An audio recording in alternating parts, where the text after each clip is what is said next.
final seconds of an air crash is the most haunting and soul-stirring scenario any human can find themselves in. As a mere passenger, your entire life flashes before your eyes as your soul fills up with existential dread. But the pilots don't have this luxury. They are in charge of everyone and must look for solutions. More often than not, looking for a solution is a futile task. Pilots, like passengers, accept their fate and let out eerie final phrases. These are some of the most emotional last words from pilots about to crash. Number 7. Death of a president. This fateful air crash was one that shook the entire world and brought the entire nation of Poland to its knees. On the 10th of April 2010, a Tupolev Tu-154 aircraft operating Polish Air Force Flight 101 crashed near the Russian city of Smolensk, killing the Polish president, Lech Kaczynski, his wife Maria, 87 high-ranking officers of Poland, as well as 7 crew members. The group traveled from Warsaw to attend an event commemorating the 70th anniversary of the Katyn massacre, which was not quite far from Smolensk. The city of Smolensk was not known for its air infrastructure. Their transport system was based around its rail link to Moscow. The only commercial port in Smolensk was too small to handle the Polish Air Force 101, and this would prove to be a key player in the fatal incident. The other key players were the crew members. Popular notion dictates that the pilots who fly presidents are in the top 1% of pilots, the creme de la creme of the aviation industry. But in Poland, this was not true. In fact, the presidential crew for that day were a bunch of novices. They had no simulator training and lacked foundational principles of modern cockpit teamwork and communication. Towards the end of the flight, the plane was at a height of 65 meters above the ground, 23 meters above the runway level. The altimeter emitted a chime, indicating that they were dangerously low, and the Terrain Awareness and Warning System, or TAWS, kept repeating the words, "pull up." The captain spotted trees through the fog. Emerging dead ahead, he jammed the thrust levers, hoping to get some elevation, but it was already too late. Listen to the final haunting seconds from the captain.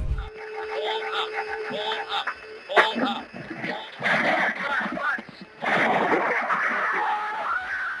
As the airframe slams against the trees, the captain lets out his last harrowing cry, a cry of abject horror that can only be made in the sight of death. Polish Air Force 101 plowed into the Smolensk forest, never to rise again. Number 6. Californian collision. On the 25th of September 1978, hundreds of citizens of California watched in shock as a Pacific Southwest Airlines Boeing 727 had a ghastly mid-air collision with a Cessna 172 over the bright, sunny skies of San Diego. To date, the PSA Flight 182 accident remains the worst aviation accident resulting in the loss of life in the history of the state of California. The Pacific Southwest Airlines PSA Flight 182 was a programmed flight operating from Sacramento to Los Angeles International Airport and beyond to San Diego Airport in California. Meanwhile, a Cessna 172 aircraft was operating a training flight out of San Diego's Montgomery Field to conduct a routine training flight with a student and instructor on board. About 30 minutes before takeoff, both planes had conflicting flight paths. The approach controller warned the Cessna that they had traffic at 6 o'clock, referring to PSA Flight 182. The controller also informed the Cessna that the PSA jet had the Cessna in sight, but this couldn't be any further from the truth. Unsure of the Cessna's position, the captain of Flight 182 suggested to the local controller that they were going to extend their downwind leg, which in aviation lingo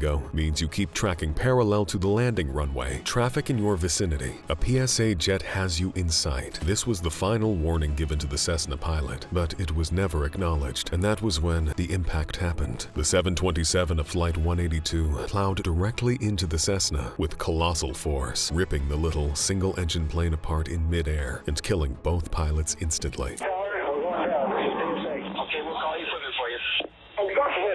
The captain still went on to utter the following words, plunging to his demise. "Brace yourself. Hey baby, Ma, I love you." Even in all the chaos, the pilot still found clarity in what meant the most to him, his mother. Number 5. Chatty co-pilots. On the 31st of August, 1988, the pilots of Delta Airlines Flight 1141 were jokingly discussing about if they should leave something funny on the cockpit voice recording in case they crashed. Little did they know, the universe would grant them their wish. Flight 1141 was a regularly scheduled passenger flight from Jackson Municipal Airport in Jackson, Mississippi to Salt Lake City International Airport in Salt Lake City, Utah. On this fateful August morning, both pilots of the Flight 1141 were in a bit of a chatty mood. So chatty that they inevitably broke one of the most sacred rules of aviation, the sterile cockpit rule. This rule states that non-pertinent conversation must end as soon as the engines are started and must not resume until an altitude of 10,000 feet is attained. Now, in 1988, the sterile cockpit rule was still relatively fresh and was difficult to enforce for many captains who had been flying since before it was introduced. So, as it turned out, both captains continued to make random small talk throughout the engine start checklist. Out of the blue, the controller unexpectedly cleared them to taxi to the runway and prepare for takeoff while bypassing the 3 planes ahead of them in line. This led to a scramble of the engine start checklist and eventually set them off for a disastrous takeoff. As Delta Flight 1141 approached the head of the runway, the captain briskly read off each item on the checklist, and the co-captain fired back immediately with the appropriate response, without actually checking each of the settings. A key error which was made was not retracting the wing flaps, which would make it difficult for the airplane to get adequate lift. As the plane was about to take off, turbulent air disrupted the airflow into the engines, and the engines emitted a chain of blazing bangs that rocked the entire plane. This is the live recording of the pilot's final moments. Tower says,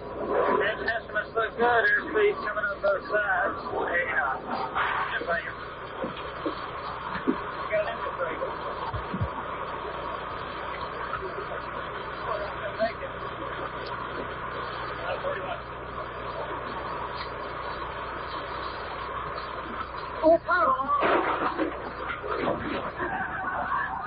Number 4. Blizaster. Air Florida Flight 90 was a scheduled domestic passenger flight from Washington National Airport to Fort Lauderdale Hollywood International Airport. But on the 13th of January 1982, the aircraft plunged from the snowy Washington sky and descended into the frozen Potomac River. The cause of this accident was deemed to be pilot error, stemming from the fact that both pilots had minimal experience flying in snowy, cold weather. Both pilots had learned to fly in the southern United States, which is not particularly known for its snow. The pilots failed to switch on the engine's internal ice protection systems, known as anti-ice, a system which must be turned on when operating in winter conditions. Having trained in Florida, both pilots seem to have become used to replying off to the engine anti-ice checklist item. They casually ignored it without a second thought, and in the process, set up a volatile chain reaction towards catastrophe. Other notable mishaps from the captain and the first officer include trying to use the reverse thrust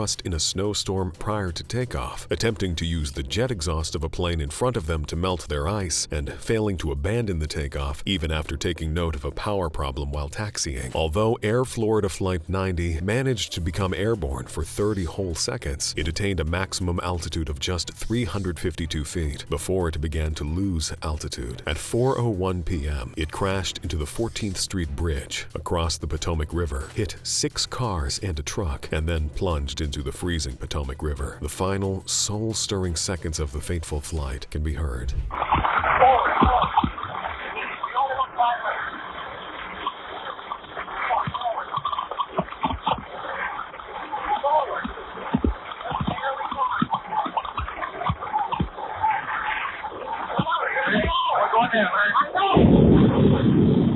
Number 3. Miracle on the Hudson. U.S. Airways Flight 1549, dubbed as the Miracle on the Hudson, is the flight of a passenger airliner that made an emergency landing in the Hudson River on January 15, 2009. It was a regularly scheduled U.S. Airways flight from LaGuardia Airport in New York City to Charlotte and Seattle in the United States. On this historic day, 150 passengers and 5 crew members came face to face with death thanks to a couple of geese. Yes, a flock of Canada geese almost sent 155 people to their doom. On collision, both engines were severely damaged and caused an almost complete loss of thrust. Captain Chesley Sully Sullenberger III made numerous attempts to restart the engine, but they were ultimately futile. He notified air control in LaGuardia that he was returning to the airport, but the plane was on an automatic and continuous descent, and Sullenberger believed that it would be unable to reach LaGuardia. Shortly thereafter. He informed Air Control that he was going to attempt a high-risk and atypical water landing in the Hudson River. At approximately 3:29 p.m., Sullenberger announced over the intercom, "This is the captain. Brace for impact." This is the live recording of the final 20 seconds before Sullenberger took matters into his own hands and tried to rescue the lives of 154 occupants.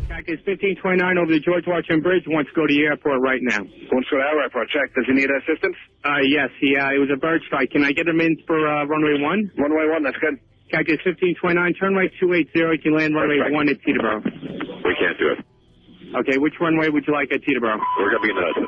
National Transportation Safety Board officials described it as the most successful ditching in aviation history. After landing in the Hudson, the plane remained buoyant, thanks in part to the partly empty fuel tanks. Passengers and crew exited the plane via the forward rafts. Local ferries and emergency responders were on the scene within minutes. A number of the passengers were treated for hypothermia, but only 5 people suffered more serious injuries. Number 2. Fire in the hole. ValueJet Airlines Flight 592 was a regularly scheduled flight from Miami International Airport to Hartsfield-Jackson Atlanta International Airport. The airline was already infamous for its poor safety record before the crash, but this accident amplified their suboptimal operations and brought widespread attention to the airline's problems. On a sunny May afternoon in 1996, Flight 592 was delayed for 1 hour and 4 minutes due to mechanical problems, the first ominous sign of terrible things to come. At 2:04 p.m.,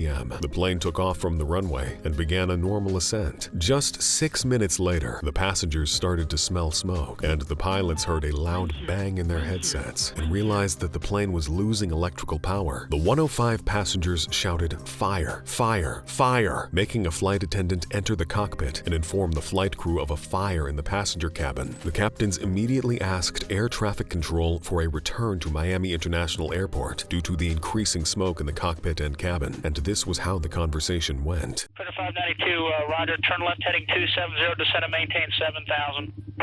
7,000, What kind of problem are you having? Smoke in the cabin.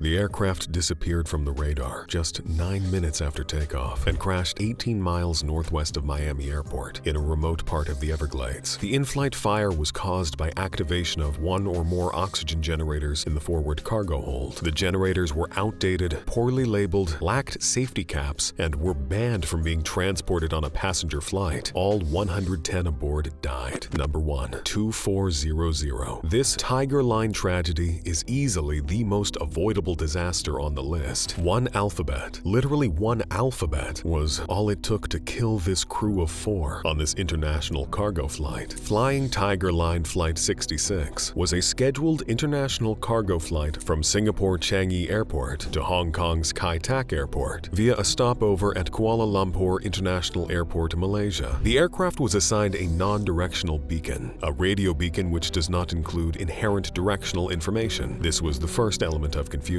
During descent, the flight was cleared to KL with a Morse code of KL. Now, KL was also the code for Kuala Lumpur, making this the second element of confusion. The crew was unsure to which point they were cleared and were unsure of which approach was actually going to be conducted. Now, the third element of confusion proved to be the fatal one. Air tower control radioed to the flight, Tiger 66, descend 2400, which is 2,400 feet. The captain interpreted this as descend to 400 and replied with okay 400, which meant 400 feet above sea level. So essentially, Tiger Line was 2,000 feet too low. Multiple clear warnings were given by the onboard ground proximity warning system, which were all ignored totally by the crew, and the aircraft impacted a hillside 437 feet above sea level, killing all 4 crew members, which included 2 pilots, a flight engineer, and an aircraft mechanic. Before the deathly impact, this was the state of the cockpit.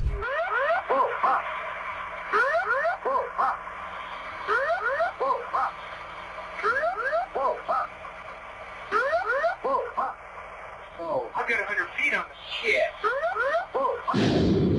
The final words of pilots often vary from panic to emotional to existential to even calm at times. These words cannot even begin to describe the myriad of emotions and thoughts that would be racing through their minds while they stare Lady Death in the face. If you enjoyed this video, check out our other awesome videos on the channel. Thanks for watching, and we'll see you next time.